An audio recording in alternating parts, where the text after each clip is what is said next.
Olá a todos. Hoje vamos falar de investimento, numa altura em que nós ouvimos falar tanto de transações bancárias, de investimentos a curto, a médio e longo prazo. Ouvimos falar de operações, de acionistas, de forças, de acionistas de empresas sobre outras, as chamadas OPAs. Nós ouvimos falar tanto de, de, de, enfim, de procurar recursos financeiros e procurar investir aqui e ali. Nós ouvimos falar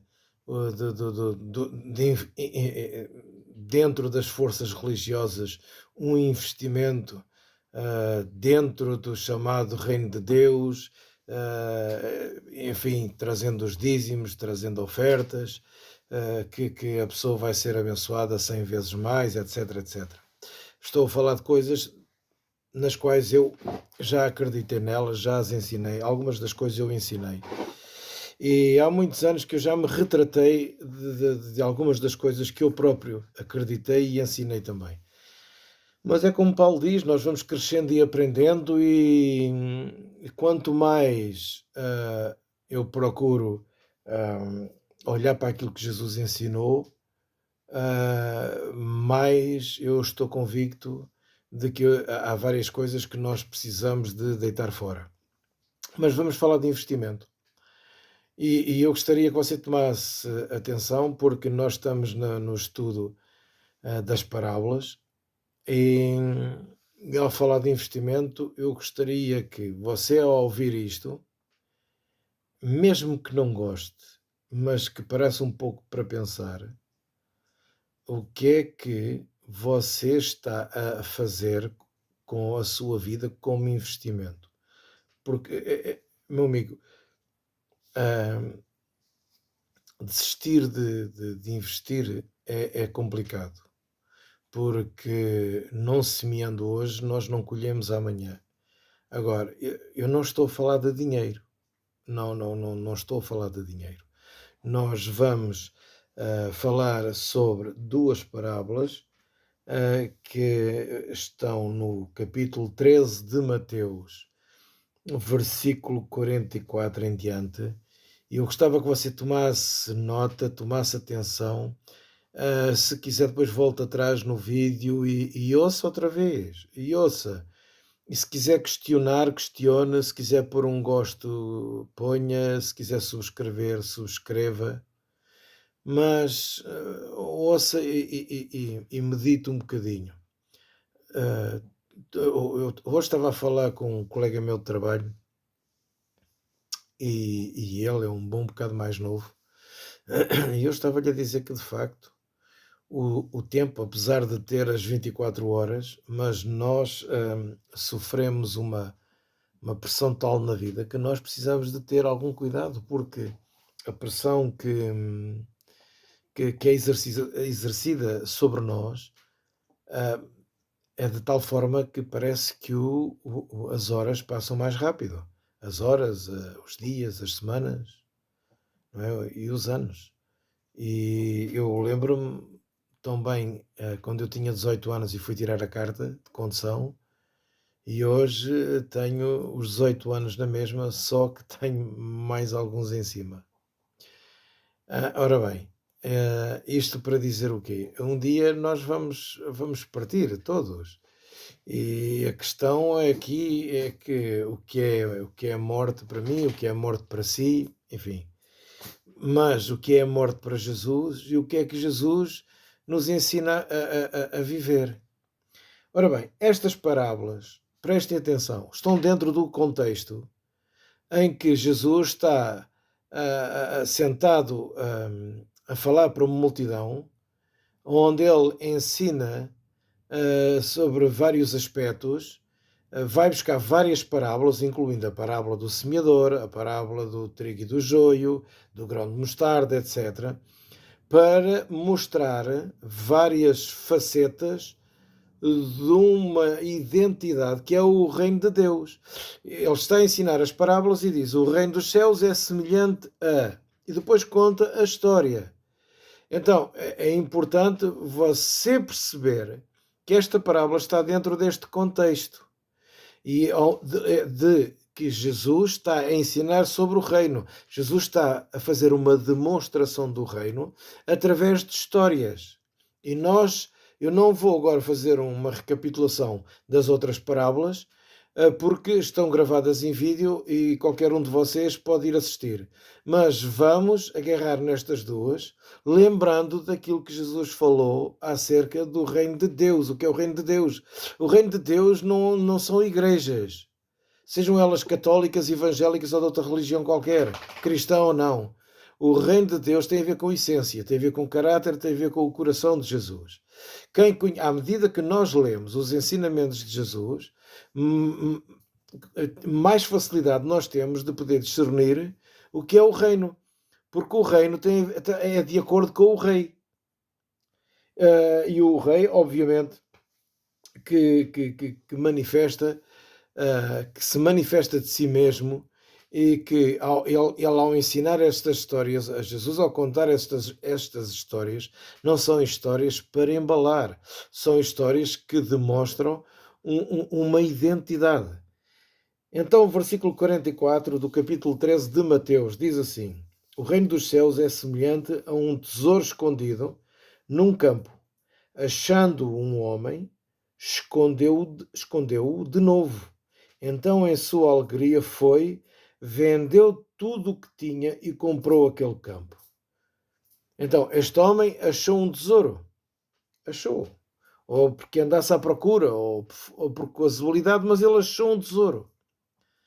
Aquele tesouro foi tão importante, tão importante, tão importante, que ele fez uma transação comercial.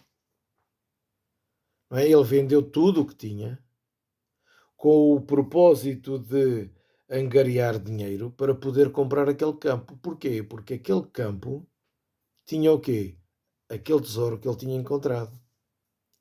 Então, ele tomou uma decisão radical, e é aqui que eu... E este termo é um termo que às vezes pode ser considerado perigoso, porque um religioso radical, seja ele cristão, muçulmano ou outro qualquer, torna-se perigoso. E no meio cristão, em 2000 anos de história, já se, em nome de uma fé, já se matou milhares de pessoas. Então, prestem atenção, esta radicalidade tem a ver com algo pessoal, de não seguir uma religião. Eu tenho dito e repito, Jesus não fundou o cristianismo, Jesus não era evangélico, não era católico, não era budista. Jesus é aquilo que ele fala de si mesmo, ponto final. Presta atenção. Esta radicalidade tem a ver com uma decisão importantíssima.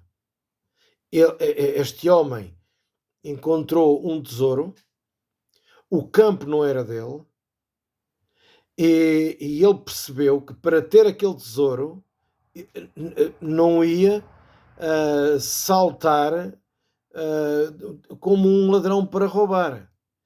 Ele, pela via legal, então ele decidiu vender tudo o que tinha para adquirir dinheiro, para ter dinheiro para poder comprar o terreno onde o tesouro estava ali. É interessante que Jesus conta a história de forma em que o homem exerce uma radicalidade tal. Repare que nos nossos dias, provavelmente, e se este homem exercesse, se calhar, algum poder religioso ou político, eu não estou a dizer que todos os religiosos são assim ou todos os políticos são assim. Não, isso também não concordo.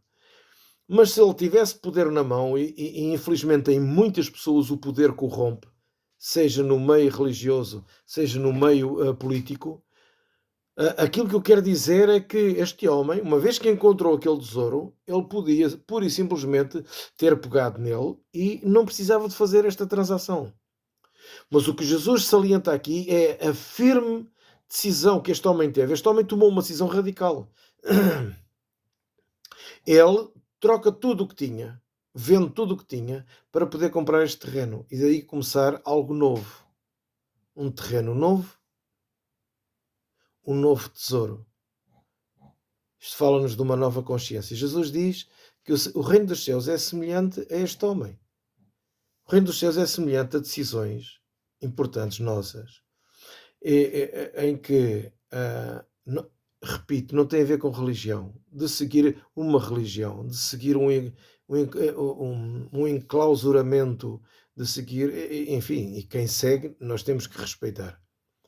Mas nós não temos que ser alguém que sejamos sisudos, que não podemos brincar, não podemos ter as nossas boas disposições. Não é nada disso que Jesus está a falar.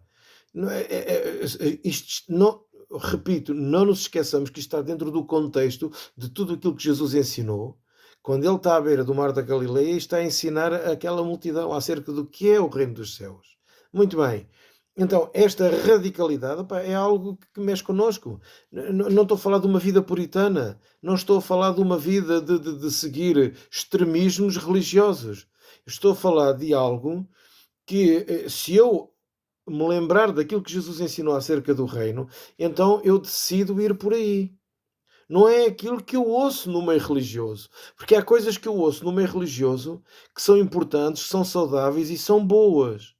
Mas também eu ouço, ainda hoje, em pleno século XXI, em muitos púlpitos, em nome de Jesus, coisas completamente contrárias àquilo que Jesus ensinou. Então nós precisamos ter muito cuidado com isto, muito cuidado mesmo, para não sermos levados em engano. E Jesus disse que um cego conduz outro cego. Então, nós somos chamados a parar, a ouvir, a ter um espírito crítico, que isto no meio das igrejas não gostam que eu diga, por exemplo, eu já disse isto e eu sei que há gente que não gosta que eu diga isto. Mas eu nunca tive medo de pedir às pessoas que me ouvem que tenham um espírito crítico. Porque a crítica não tem que ser forçosamente negativa. A crítica por si mesmo implica investigação, implica o esclarecer da dúvida. E isto é importante porque aquilo que nós assistimos muitas das vezes é uma carneirada.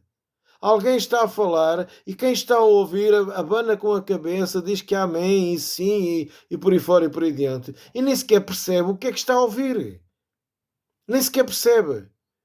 Muitas das vezes aquilo que também está a ser dito, quem está a falar nem sequer percebe o que é que está a dizer. Esta é a realidade que eu já me apercebi disso. Em muitos casos, obviamente, sempre faço aqui a ressalva, obviamente, que nem todos, não é nada disso, mas nós temos um barómetro, nós temos agora está-me a fugir a palavra, mas temos um gabarito.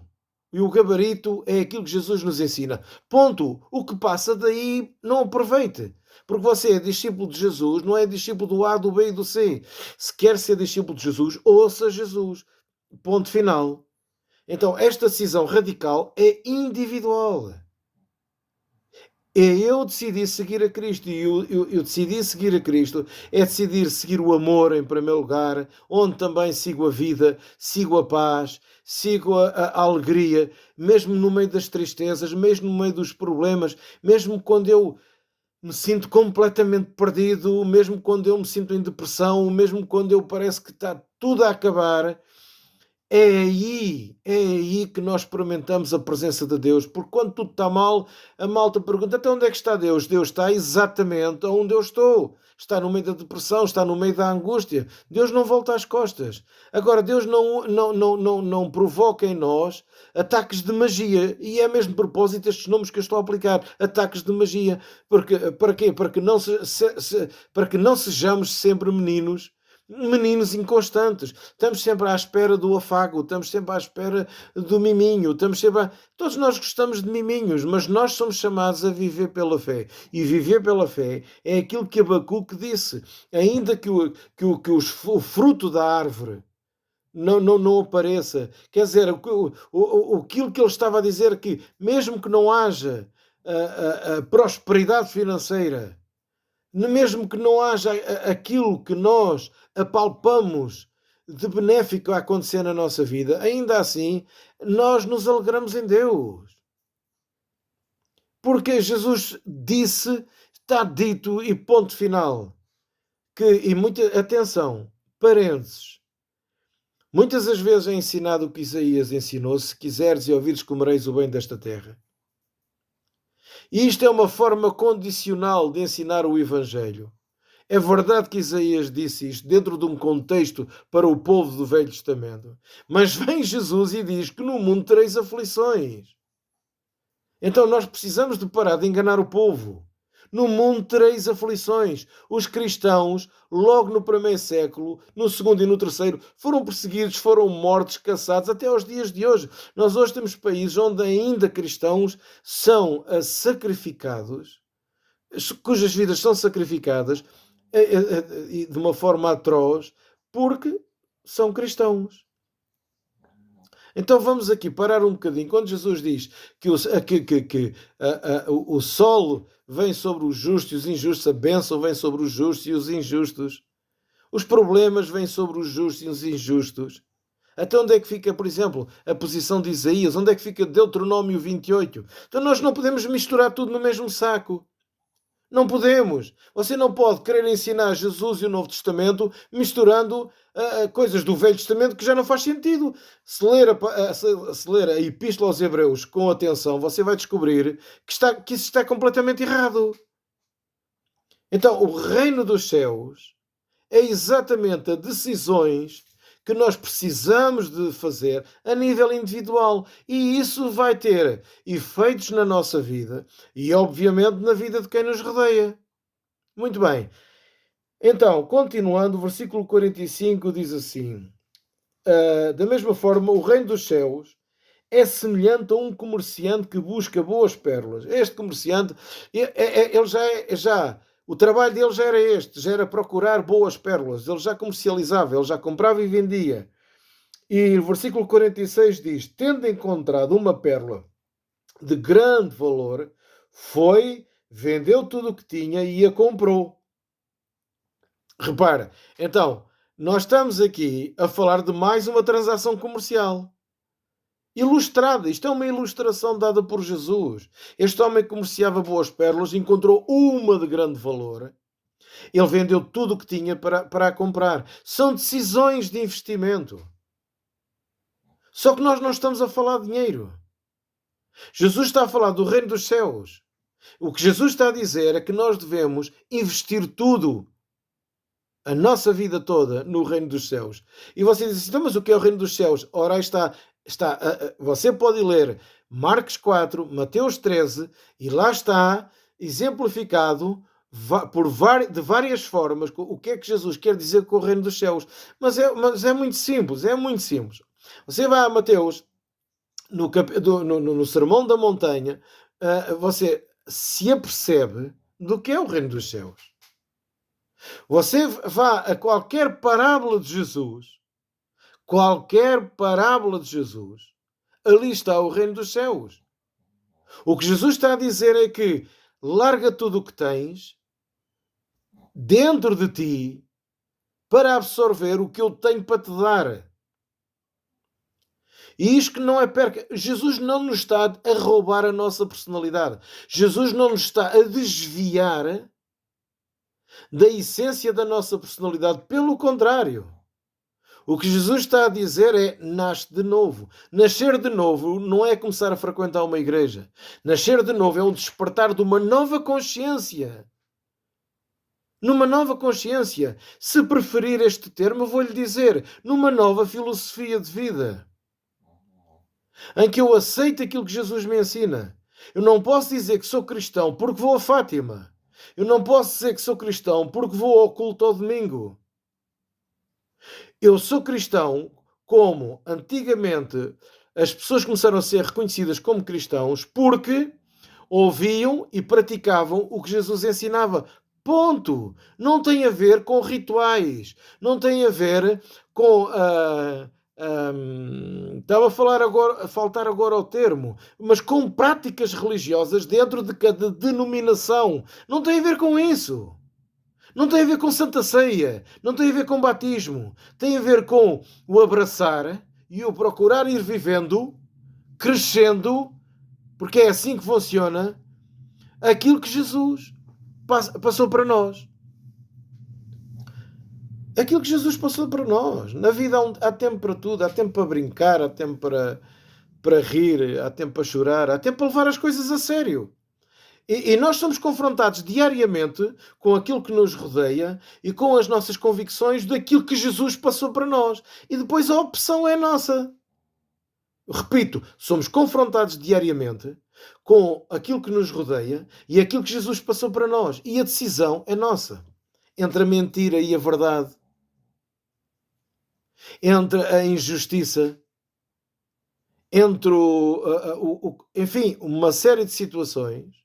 Até injustiças não é só da parte dos outros. É da nossa parte também. Das minhas próprias injustiças. Eu sou confrontado com isso. E você também. Nós somos todos feitos da mesma massa. Diferentes mas iguais. E somos todos confrontados diariamente com aquilo que Jesus nos ensina. Estou a falar para quem, obviamente, quer fazer de Jesus a sua pedra fundamental na sua vida. Está certo? Ora bem, depois o versículo 47 é um versículo que nós podemos até associar à parábola do trigo e do joio, em que Jesus diz que o reino dos céus é semelhante a um homem que lança a rede ao mar, depois de virem os peixes, ele escolhe o que é os peixes bons e os peixes ruins ele deita fora. Mas isso tem a ver com o trigo e com o joio também, que no último dia, na consumação, isso não é algo que nos pertence a nós, não é algo que eu já falei isso na explicação da parábola do trigo e do joio, é algo que diz respeito a Deus e ponto final. Agora, eu gostaria muito de, no versículo 51, Jesus faz-lhes aos discípulos uma pergunta. Entendestes todas estas parábolas? Jesus repara o contexto, há uma série de parábolas. Depois ele está a sós com os discípulos, onde ele também explica a parábola do trigo e do joio. E estas parábolas todas a explicar a identidade do reino dos céus, ele faz esta pergunta. Entenderam estas parábolas? No versículo 51, todas elas, e eles responderam, sim, Senhor. Eles responderam que sim. Então Jesus disse assim, por isso todo escriba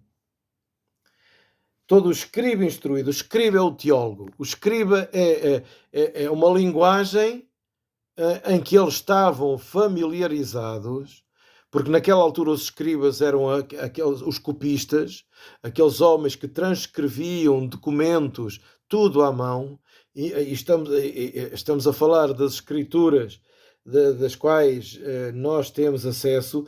Eles foram fazendo cópias de cópias e estudavam, eram pessoas que se debruçavam, eram teólogos. Mas Jesus diz assim, todo escriba instruído a respeito do reino dos céus. Repara uma coisa.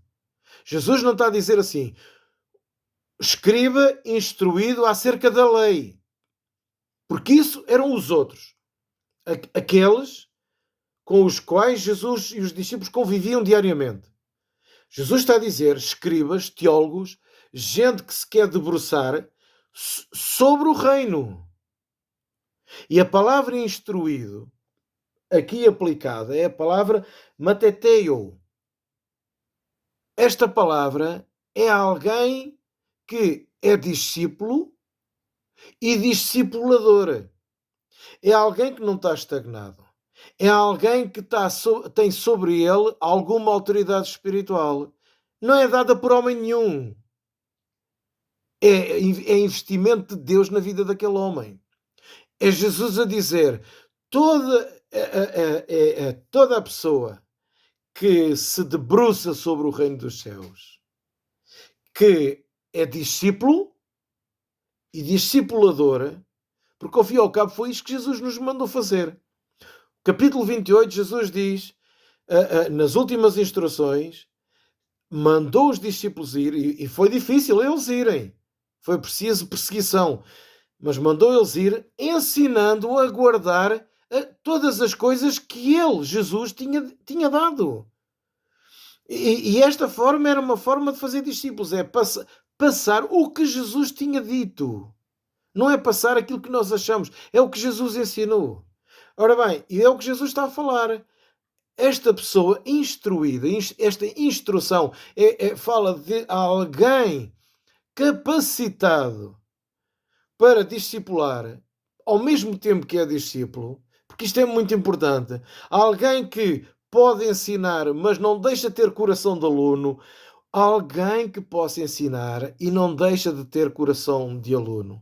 Não é ser teimoso ou teimosa que nem uma mula, que nós às vezes somos tão teimosos e não vergamos. Não, Jesus está a falar de alguém que tem um coração de discípulo e ao ter coração de discípulo, lembre-se do que ele disse. Venham a mim, capítulo 11, venham a mim os que estão cansados e oprimidos e eu vos aliviarei. Não é? Tomai sobre vós o meu ensino, porque o meu ensino, o meu fardo, o meu jugo é suave, é leve. Porquê? Porque é amor.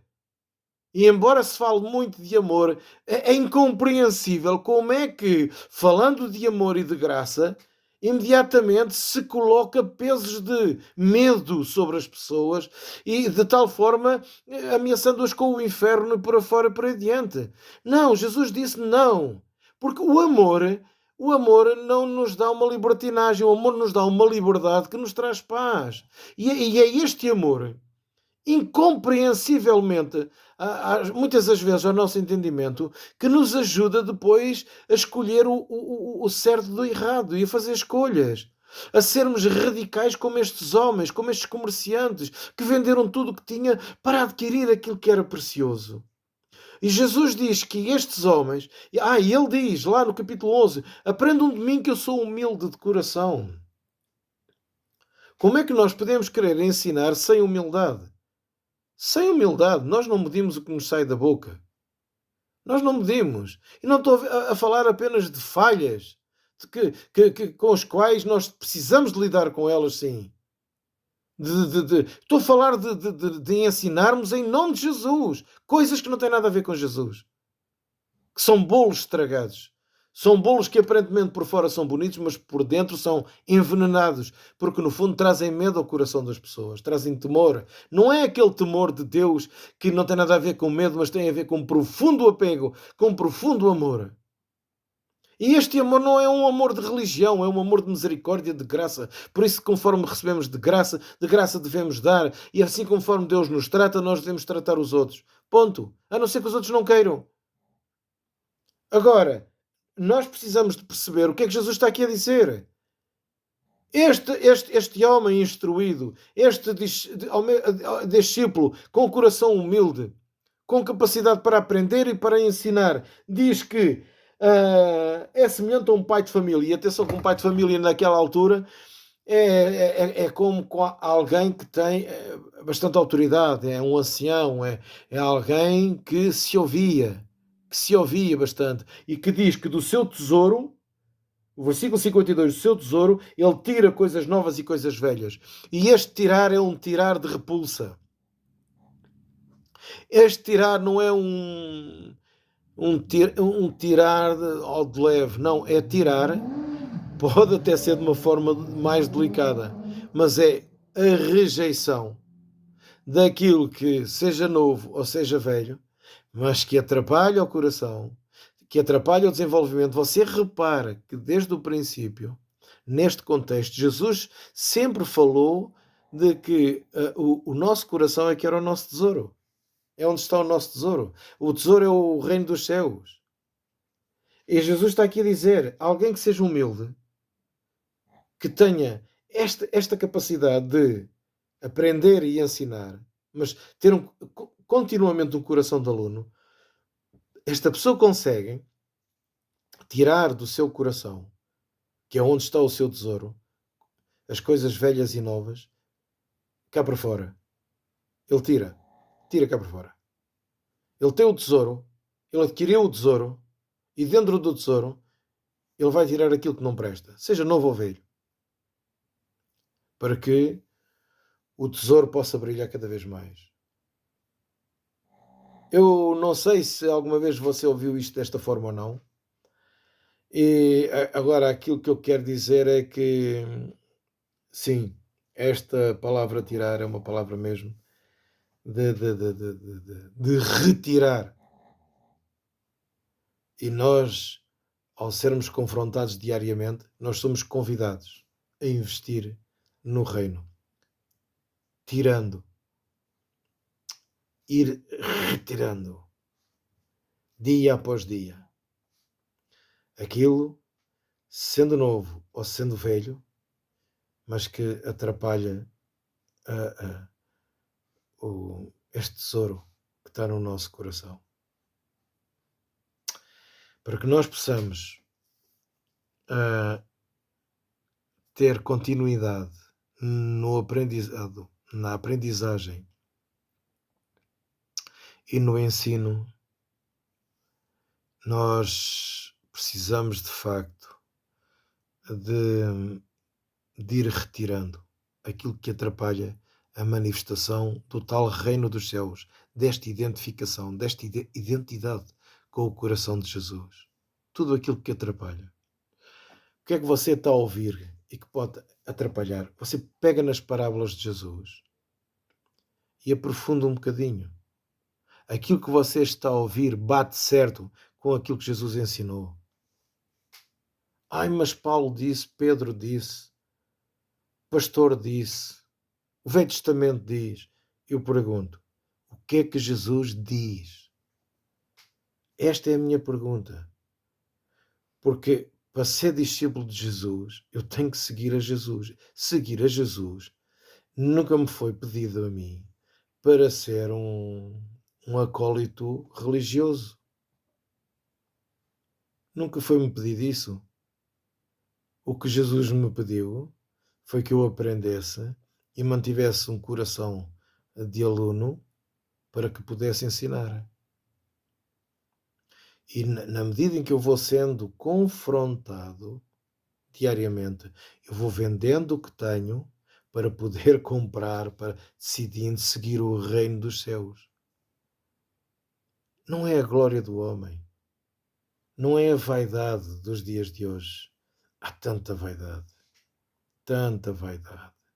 Os púlpitos estão carregados de vaidade. Os microfones são segurados por gente tão vaidosa. Eu sei que nem todos, mas tens, e chega de bajular, chega de andar com os títulos dos bispos, dos pastores, dos apóstolos nos braços. Onde é que Jesus fica no meio disso? Mas que raio de cegueira tão grande que entrou. E as pessoas idolatram homens e mulheres. As pessoas prostram-se e beijam os pés onde esta gente passa. Literalmente. Nós caímos em pleno século XXI. Nós caímos em cegueiras constantemente. Tem alturas que parece que estamos na Idade Média. A chamada Idade das Trevas. Coisa horrorosa, coisa horrível que se passa muitas das vezes dentro das nossas igrejas, a que chamamos de Jesus. Pois bem, então nós somos chamados a investir. Não tem a ver com transações financeiras, mas tem a ver com atitudes do nosso coração, tem a ver com repensar a nossa vida, tem a ver com o novo nascimento, que é uma nova consciência, e isto é algo que tem que mexer em nós diariamente. Isto não é algo que começou num dia e que pronto, ficou lá atrás. Não, não, é diário. Por isso é que Paulo diz que nós devemos renovar o nosso entendimento para podermos experimentar a boa, perfeita e agradável vontade de Deus. Sim, isto é Evangelho. Por isso é que Paulo diz no capítulo 7 e no capítulo 8 que reconhecendo a humanidade dele, ele até diz: miserável homem que eu sou. Reconhecendo a humanidade dele, que sendo um homem caído como todos nós, pecador como todos nós, ele se inclina para o Espírito, ele confia na graça e na misericórdia de Deus, mas tomando decisões, e que é para poder experimentar a verdadeira paz, que não passa pelo dinheiro. O dinheiro faz-nos falta, mas faz-nos falta dentro daquilo que é comedido. Não tem a ver com cegueira, como nós encontramos no nosso meio. Não tem a ver com isso. Tem a ver com suprimento de necessidades, ponto final, siga em frente. Jesus disse: buscai primeiro o reino de Deus e a sua justiça. É isto que nós estamos a falar. É isto que nós estamos a falar. É esta identificação com o reino. É isto que Jesus nos manda buscar. Todas as coisas nos serão acrescentadas, diz ele. Ponto. Então, aquilo que eu estou a falar, o que Jesus está a dizer é: investe no reino. Investe no reino. O resto, tudo será acrescentado. Nós ensinávamos que investir no reino é levar o dinheiro para a igreja. Os dízimos e as ofertas. Que engano nosso. Não é. Investir no reino é exatamente isto. São as decisões radicais que nós tomamos dentro de nós, na medida em que somos confrontados, de pegarmos nos ensinamentos de Jesus e abraçá-los e vivê-los dia após dia. E isso é uma forma de nós irmos crucificando muitas das vezes a nossa teimosia, o nosso ego, a nossa vaidade. E nós precisamos disto. Nós precisamos disto. Isto é diário. Não é andarmos a fustigar-nos, a castigar-nos com isto ou com aquilo. São decisões internas. É algo que diz-nos respeito a nós, é a nossa intimidade entre nós e Deus. E nesta medida que nós tomamos estas decisões, este investimento, nesta medida Deus nos enriquece. Deus nos enriquece de tal maneira que o nosso coração vai se abrindo para cada vez mais para aprender dele e vai tendo a capacidade de poder ensinar também. E isto é a graça de Deus,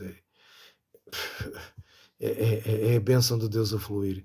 E se aquilo que eu falei hoje mexeu com o seu coração, aconselha outros, passe. Se foi bom para si, se o fez repensar, se acha que isto o alimentou, se acha que isto é de Deus, passe para outro. Passe para outro. E aprofunde. E arranque você também.